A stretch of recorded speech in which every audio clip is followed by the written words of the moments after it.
and I said, how many of you are in the market right now within the next 2 weeks to buy a brand new vehicle? And only about 6 people out of a whole room of 400 raised their hand, which is normal, right? At any one time, only about 3% or less of any market is going to be ready to buy right now.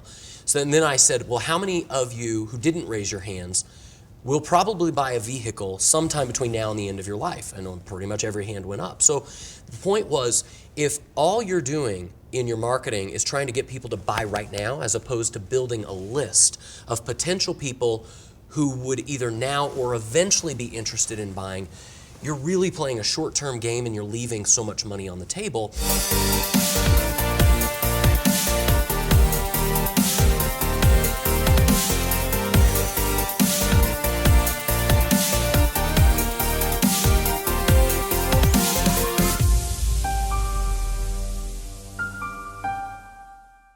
Tyson Zahner, thanks so much for sitting down with us. It's been a little while. It has. So always a pleasure. And I think the members of the community would really appreciate, because you, of course, were our #1 affiliate for like ever. Yeah. And so, but you're doing some new stuff now, and that's really exciting. So I know folks would kind of like to be brought up to speed. What's Tyson up to these days? Well, Tyson is on top of being a dad and raising kids, which keeps me busy enough. Focused really on building my own coaching and training company, and I have a lot of my own info products that we sell, and EMP was really the kind of the catalyst that not only launched my ability to do that, but the training that and kind of the breeding ground that gave me the skills to know how to promote really any business that I want to promote, in the future, whether it's my own info product company or if I wanted to start a string of gyms. Not that I would do that, but right. No, that's awesome, man. Yeah. And of course, we take no credit because it's all you guys, right? It's the community. It's y'all's businesses, and but we are of course very happy to see your continued success. So. Yeah, thanks. Very cool, man. So, bots, messenger bots, they're hot. They are very hot. And you were telling folks about that. So. Yeah, I was a little, but I wasn't talking as much about the tactical part of how to build the bot as opposed to the strategy of how to build a list of people, an audience of people who might be interested in what you have to offer. Bots just happen to be one of the really cool hot tactics right now to help you build a list, an audience of people, a highly engaged audience of people that that would be interested in what you have to offer. And one of the things that I shared with the audience, I asked them, I said, how many of you in this audience, there were, 400 people in the room, and I said, how many of you are in the market right now within the next 2 weeks to buy a brand new vehicle?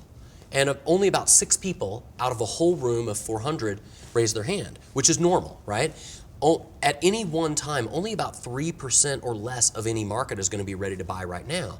So then I said, well, how many of you who didn't raise your hands will probably buy a vehicle sometime between now and the end of your life? And pretty much every hand went up. So the point was, if all you're doing in your marketing is trying to get people to buy right now, as opposed to building a list of potential people who would either now or eventually be interested in buying, you're really playing a short-term game and you're leaving so much money on the table. And bots just happen to be one of the ways that we can start building a list of people and keep in communication through Facebook Messenger with people who are the perfect fit for whatever it is that we have to offer. Yeah. Definitely. And what's really cool, you mentioned this as a tactic, and that's a really key word because, of course, go back 10 years, it was a capture page, an email list. That's right. That's what it was. Now we have lots of more, toys to play with, and messenger bots just happen to be the thing that's like, newfangled and Exactly. working really well right now. And who knows what it'll be in the future. But That's right right. now, this is a perfect opportunity to capitalize on this tool that we have available. I agree. To go and grow that audience. So. Yeah, 100%. Very cool. So what is your two-step funnel? What does that look like? So my 2 steps are lead with value in the advertisement itself, and then tease with more value to get them to take the next step. That's it. It's,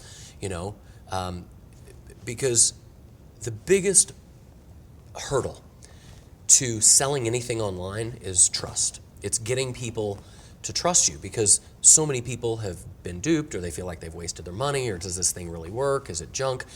And the truth is, testimonials and reviews from third parties can really only go so far, and a lot of people realize those could be faked.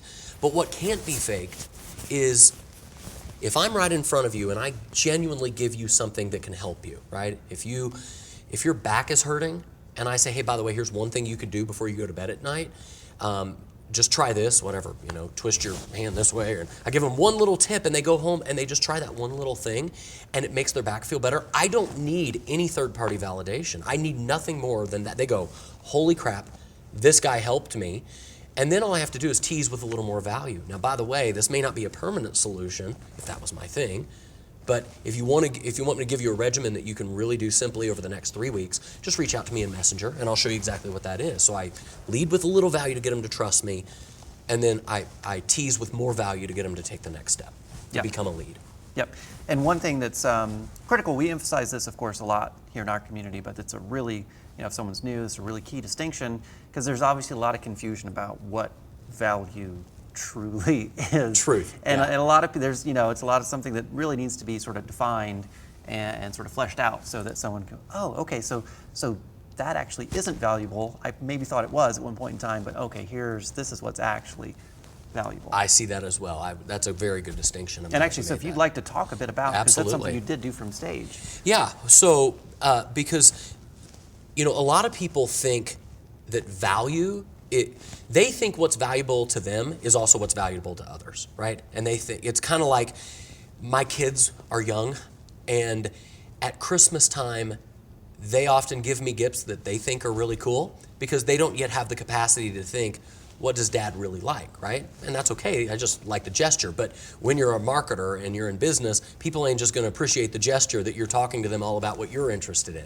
And that's what most people do. They talk about their product, their company, their service. Here's why I'm the best real estate agent in the area. Here's why my network marketing company is the best. Here's why my comp plan's amazing. Here's why my health and wellness product is the best. And really the big distinction that I try to get everybody to make or to understand is the difference between marketing and selling. And value in marketing, what most people think is I'm marketing, when what they're really doing is selling. And all you have to do to know whether you're selling or marketing is ask yourself, am I talking about me and my thing? Because that's selling. Or am I talking about my prospect and his pains, his goals, his desires, his frustrations? And one just tangible example I gave of that was, let's say that you were in a network marketing company who sold grass seed, and you were a distributor for grass seed. Most distributors think, I'm going to go online and put a picture of our grass seed, package and say, here's our amazing grass seed and here's how it was formulated and here's why it's better than our competitors and you should go buy it. That's selling and nobody likes that. Marketing, on the other hand, would be if you said, hey, would you like 3 simple tips to get the greenest lawn in your neighborhood to make your neighbors, pardon the pun, green with envy, right? If you led with that message, that would attract the kind of person who would probably want your grass seed, and that's valuable because your neighbor is not interested in your grass seed, but he is interested in having a great looking lawn or making his neighbors jealous or, trying to show up the Joneses. That's what he's interested in, and to me, that's value in marketing. Now, does that apply even if I have a ground floor opportunity? No, that's the only exception. If you have a ground floor opportunity, you can talk all about it. All right, scratch all that, yeah. No, that's great, that's great. Now, another thing you mentioned is, because you did get very tactical when you talked about ads, and one of the things that I thought would be great for folks is, why ads fail. Yeah. Well, there's really only 2 reasons. You can every problem I've ever heard somebody say they have with their ads, people aren't clicking, they aren't taking the next step, they aren't becoming leads, I got my Facebook account shut down. Every problem with a Facebook ad or any ad on any platform comes down to bad messaging or bad targeting. That's it, right? This is an old analogy, but if I have the greatest steak in the world and I'm putting it in front of vegans, it makes absolutely no difference. They're never going to buy. I could have the greatest steak, the greatest message. I could hire a $100,000 an hour copywriter, and it ain't going to matter, right? So it all starts first with finding the right people, targeting the right audience. And one of the things I taught was finding people who already have the desire. Because if you try to build desire where it does not exist, you're going to fight an uphill battle all day long. But if you think of your message as the water on a seed in the ground of desire. If you can find a seed, even if it's small, that already exists, and you put a really good message on top of that, then you can get that desire to grow. So yeah, every problem, if your leads aren't converting, it's either because they don't give a crap, or because your message is bad, or because they just don't give a crap because they're the wrong people, right? Or if Facebook is shutting your account down, it's either, well, maybe you're not following the rules, which really comes down to the bad messaging. You didn't follow the rules with your message, or it comes down to Facebook says, look, this is not valuable to our platform, right? This is your message. People are not liking what you're putting in front of them, so we're going to shut this account down or this ad down. That's really, it all comes down to either you're targeting the wrong people or you have a bad message. That's it. Mm-hmm. Mm-hmm.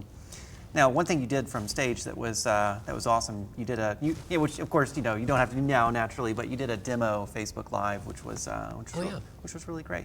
It actually showed people how you can deliver value in a really compressed time frame. You mentioned that you do that whenever you're sort of feeling inspiration and not necessarily when you're sort of forcing an artificial schedule onto yourself. Yeah. Or talk a little bit more about how you are creating content, how you're creating ads, and Sure. how that's working on your page. Yeah. So, well, just as an example, the ad that the Facebook Live, the content that I recorded right from stage, it took me 3 to 4 minutes. I haven't checked the time, but it was probably about a 3-minute video.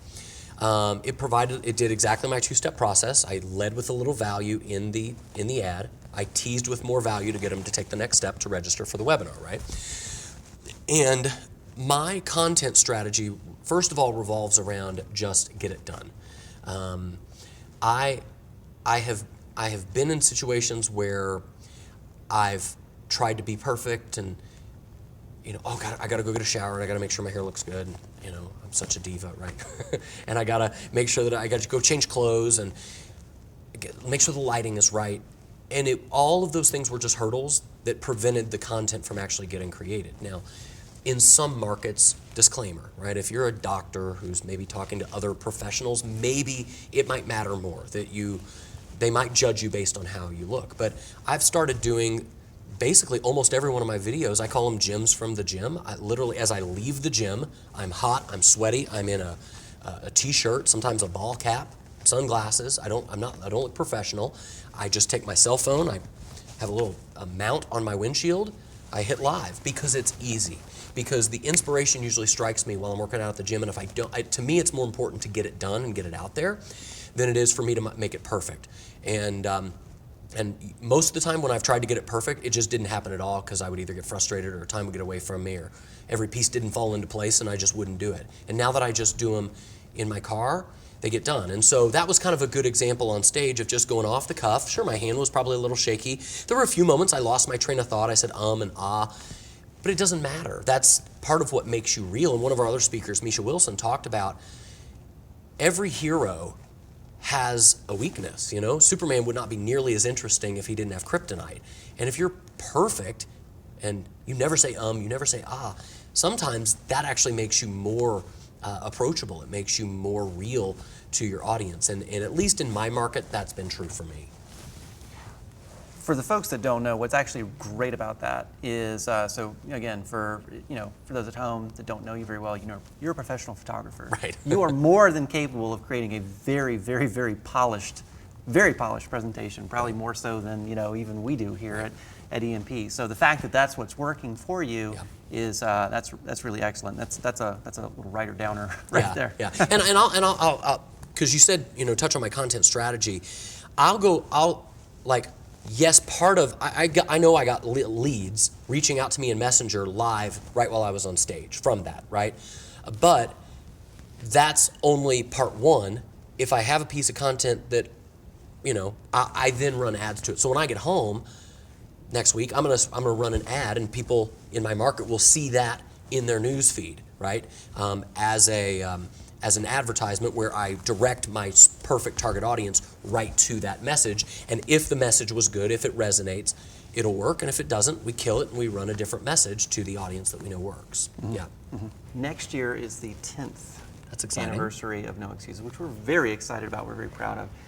Any suggestions for folks who are perhaps watching and thinking like, oh yeah, I've been wondering if I should join them and come out to Vegas. Any thoughts? Yeah, well, I'll try to keep it short, but I could go on forever because this community was, for me, the first place I really found people that cared. It was the first place I found people that were truly interested in my success. It was the first place where, and a really great example of this is the fact that today, I got, the past 3 years in a row, I've been the number one income earner in this company. This year, I was, I got like the level 4 award instead of the level 6 or whatever it was.